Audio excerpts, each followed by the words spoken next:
마약 중독자들, 너희 KXX들을 다 죽여버리겠다. 한 나라의 대통령이 공개적으로 한 발언입니다. 그리고 그의 말은 현실이 되었습니다. 경찰과 자경단의 총구 앞에서 수많은 사람들이 목숨을 잃었습니다. 사람들은 이것을 마약과의 전쟁이라 불렀습니다. 한때 80%가 넘는 압도적인 지지를 받았던 대통령. 범죄를 소탕하는 강력한 영웅으로 칭송받던 지도자. 하지만 2025년 9월 그는 이제 네덜란드 헤이그의 차가운 감옥에 수감된 채 국제형사재판소 ICC의 공식 기소 발표를 마주하게 되었습니다. 그의 죄명은 반인도적 범죄입니다. 대체 필리핀에서는 무슨 일이 있었던 걸까요? 한 나라의 주권적인 법 집행이 어떻게 국제재판의 대상이 될 수 있었을까요? 그리고 정의의 이름으로 행해졌다고 믿었던 그의 전쟁은 왜 이제 와서 범죄라는 이름으로 불리게 된 것일까요? 오늘 미래와 희망 TV에서는 전 세계를 충격에 빠뜨린 두테르테 전 필리핀 대통령 기소 사건의 모든 것을 파헤쳐 보겠습니다. 이 사건은 단순히 한 개인의 재판이 아니라 국가의 주권과 인류의 보편적 정의가 정면으로 충돌하는 역사의 한 장면이 될 것입니다. 모든 것의 시작은 2016년으로 거슬러 올라갑니다. 오랜 기간 다바오시의 시장으로 재직하며 징벌자라는 별명으로 불렸던 로드리고 두테르테.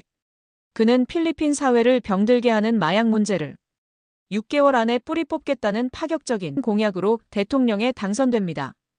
당시 필리핀은 만연한 부패와 강력 범죄, 그리고 무엇보다 심각한 마약 문제로 신음하고 있었습니다. 국민들은 기존 정치인들에게 환멸을 느끼고 있었고 강력한 리더십으로 이 모든 문제를 해결해줄 구원자를 갈망했습니다. 두테르테는 바로 그 지점을 정확히 파고들었습니다. 취임 직후 그는 약속대로 마약과의 전쟁을 선포합니다. 경찰에게는 마약 용의자를 재판 없이 사살할 수 있는 사실상의 면허를 부여했고 일반 시민들에게도 자경단 활동을 독려했습니다. 망설이지 말고 죽여라. 내가 모든 책임을 지겠다. 그의 말 한마디에 필리핀 전역은 거대한 사냥터로 변했습니다. 톡항 작전이라 불리는 이 작전은 경찰이 용의자의 집문을 두드리고 자수를 권유한다는 의미였지만 실제로는 문을 여는 순간 총알이 날아드는 무자비한 처형 작전으로 변질되었습니다. 정부 공식 집계로만 최소 6천여 명. 하지만 국제인권단체들은 경찰뿐만 아니라 신원을 알 수 없는 자경단에 의해 살해된 이들까지 포함하면 그 수가 최대 3만 명에 이를 것으로 추정합니다. 희생자 대부분은 변호사를 선임할 돈도 재판을 받을 기회도 없는 도시 빈민층이었습니다. 슬리퍼 차림으로 길을 걷다가 혹은 작은 구멍가게에서 담배를 사다가 영문도 모른 채 목숨을 잃는 일이 비일비재했습니다. 필리핀 정부는 이 모든 죽음이 경찰의 정당방위 과정에서 발생한 것이라고 주장했습니다. 하지만 수많은 목격자들과 내부 고발자들은 경찰이 증거를 조작하고 무고한 사람들을 표적으로 삼았으며 심지어 돈을 받고 청부살인을 저지르기도 했다고 증언했습니다. 국제사회는 경악했고 이는 반인도적 범죄라는 비판이 쏟아지기 시작했습니다. 한 나라의 대통령이 자국민을 상대로 벌인 끔찍한 전쟁. 그 피비린내 나는 서막은 이렇게 시작되었습니다. 필리핀 내부의 사법 시스템이 사실상 붕괴된 상황에서 국제사회의 시선은 한 곳으로 향했습니다. 바로 네덜란드 헤이그에 위치한 국제형사재판소 ICC입니다. ICC는 집단 학살, 전쟁 범죄, 반인도적 범죄와 같이 한 국가가 스스로 처벌할 의지나 능력이 없는 중대한 범죄를 저지른 개인을 처벌하기 위해 설립된 국제기구입니다.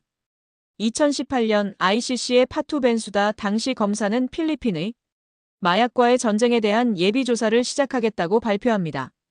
수많은 인권단체와 희생자 가족들이 제출한 방대한 자료를 검토한 결과 반인도적 범죄가 저질러졌다고 믿을 만한 합리적인 근거가 있다는 판단이었습니다. 이러한 ICC의 움직임에 두테르테는 격렬하게 반발했습니다. 그는 ICC는 쓸모없다고 비난하며 필리핀의 ICC 탈퇴를 전격 선언합니다. 국가의 주권을 침해하는 내정 간섭이라는 논리였습니다. 2019년 필리핀의 ICC 탈퇴는 공식적으로 발효됩니다. 많은 이들이 이제 두테르테에 대한 조사가 중단될 것이라고 예상했습니다. 하지만 ICC는 중요한 원칙을 내세웁니다. 바로 관할권 유지의 원칙입니다. ICC 규정에 따르면 회원국에서 탈퇴하더라도 탈퇴 이전에 발생한 범죄에 대한 관할권은 사라지지 않습니다. 즉, 필리핀이 회원국이었던 2011년부터 탈퇴가 발효된 2019년 3월까지의 기간 동안 발생한 범죄에 대해서는 여전히 수사와 재판이 가능하다는 것이죠. 2021년 ICC는 예비조사를 마치고 공식적인 수사에 착수합니다. 필리핀 정부의 비협조와 코로나19 팬데믹이라는 어려움 속에서도 ICC 검찰팀은 끈질기게 증거를 수집했습니다. 수백 명의 증인과 피해자들을 비밀리에 인터뷰하고 수천 건의 문서를 분석했습니다. 그리고 마침내 시간은 흘러 2025년. 역사의 수레바퀴는 거스를 수 없는 방향으로 움직이기 시작했습니다. 2025년 2월 10일 ICC 검찰은 마침내 두테르테 전 대통령에 대한 체포영장을 신청합니다. 그리고 한 달 뒤인 3월 12일 필리핀 당국은 의외의 결정을 내립니다. 두테르테를 체포하여 ICC의 신병을 인도한 것입니다. 바뀐 정권 하에서 필리핀 정부는 더 이상 두테르테의 방패막이가 되어주지 않았습니다.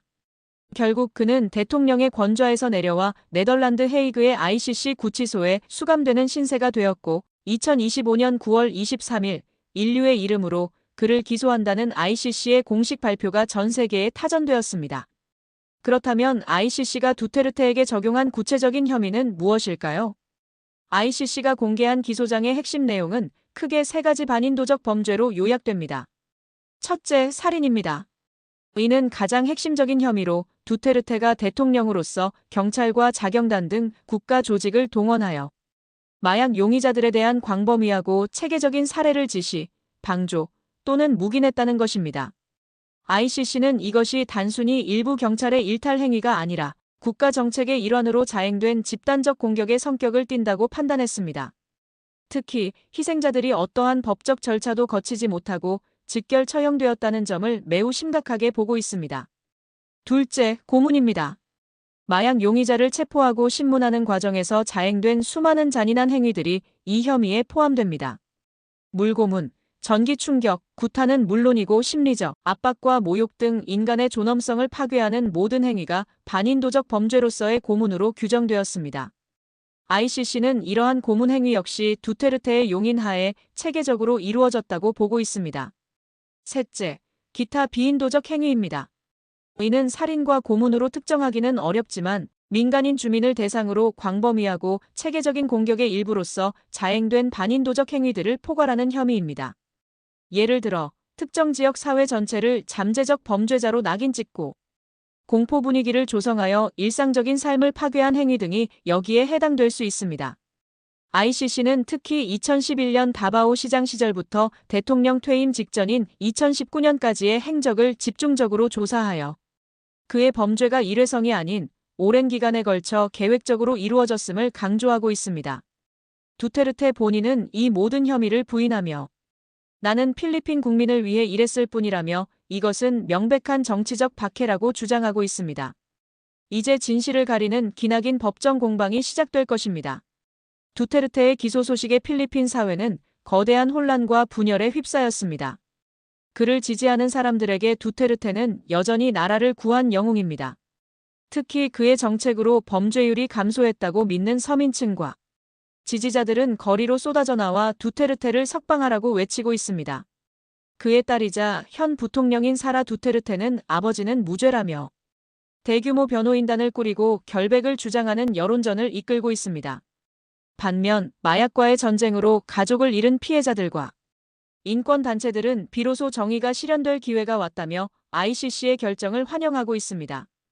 이들에게 두테르테는 법과 인권을 무시한 학살자일 뿐입니다.